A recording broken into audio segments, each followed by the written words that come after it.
I am here with Greg Alva Wedge IV today, and we are here to learn a little bit more about Greg. Greg, can you please tell us what makes you you, and then tell us a story? Well, Candace, that's a great question. I'd say what makes me unique is I'm very funny, personal, and extremely determined. A funny story that happened recently at the place that I work, Keeler Steakhouse, is I was walking past a table with two ladies and I heard them speaking French. I decided to walk up to the table and hand one of the ladies a hot mug of water as she asked, and I said "Il fait très chaud." I meant to warn her that the cup was hot. However, told her that the weather was very hot. I walked away very embarrassed, but later that night, since I'm so determined, I decided to walk back up to the table, and we actually had a great conversation in French, and they taught me a few new French phrases. Great. Can you also tell us your personal strengths, weaknesses, and unique attributes that set you apart from others? Well, I'd say some of my weaknesses include being liking to multitask a lot, as well as become very sidetracked.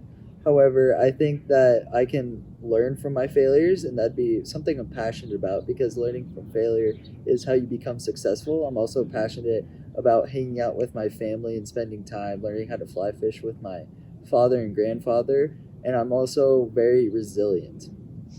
What are you most excited about being an honor student, and what are you most nervous about? It's a fantastic question.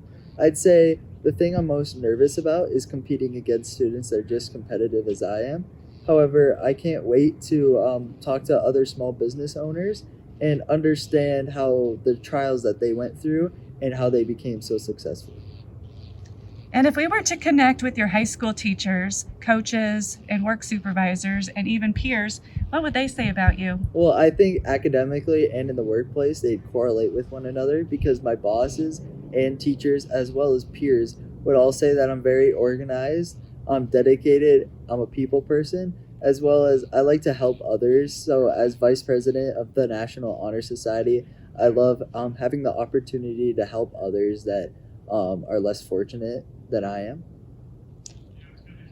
And final question, what do you want to accomplish in your life? Well, I'd say that I'd like to live out a Christian worldview and hopefully have a family one day that understands that success isn't everything, and that maybe one day when I become a small business owner or a real estate developer, I can show my family that, success isn't everything because living out a Christian worldview is more important.